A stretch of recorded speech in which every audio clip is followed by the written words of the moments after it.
An update now to a story that we've been following impacting blue states all across the country. The latest example in Vermont, where 200 public schools have quietly put in place policies that allow teachers to hide a child's gender transition from their parents, meaning if a little boy decides one day that he wants to be a little girl, teachers don't have to tell the parents. Think about that. But none of that should be a surprise when you have a state that's being led by a governor who said this about men playing in women's sports. I would ask that we take that segment of the population and just let them play. Let them be who they are and let them play. Well, it's not who they are. It's a fantasy that you're indulging. Let them play. Girls are getting hurt every day.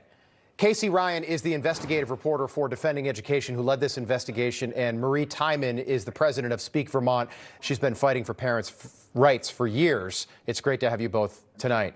Casey, can you take us through this investigation and what's going on? So we at Defending Education looked into the school districts of Vermont and found that 37 school districts have policies in place that mandate staff and educators to keep the gender identity of students hidden from their parents. Now, these 37 school districts represent 199 schools and over 52,000 students. But it's also not just a district level problem. We found that the Vermont Agency of Education has best practices in place telling these school districts that it could be potentially dangerous to reveal the gender identity of these students to their parents. And many of these school districts are taking these best practices and using them to model their policies after, which we know is a direct violation of FERPA. Okay. Marie, do the parents know this is happening? I believe most parents don't know. You know, when you send your child to school and you're getting them ready for school, you're buying their clothes, their shoes, their books, their supplies.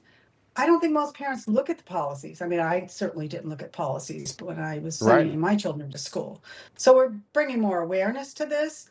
The egregious thing about this is the third parties that are so involved now in our policy making here in Vermont, which is, you know, Planned Parenthood's a big one, Outright Vermont, GLAAD, GLSEN, and our own Vermont treasurer, Mike Pichek, is on the board of Outright Vermont. He sends taxpayer money to Outright Vermont, and they have a big influence on our schools. Okay. And so...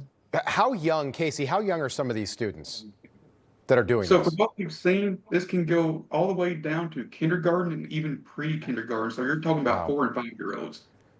Do you think it goes further than this? Do you think there are teachers, Marie, that are encouraging kids to transition in the classroom? I would say so, based on the curriculum and based on the reading materials that are prescribed to be read in the classroom. It's certainly giving the children ideas and implanting thoughts in their heads that are making them question themselves. Certainly is against many family policies. Yeah, how is it not a violation values. of federal law, by the way? How is it not, Marie, a violation of the law? Well, you know, it is, but our Attorney General flagrantly misrepresents the law. She actually twists the law in her favor to state that they want to protect transgender students. I asked her that at a town hall meeting last year, and just, you know, says she's going to ignore the executive orders because they're just memos. Well, people know about it now.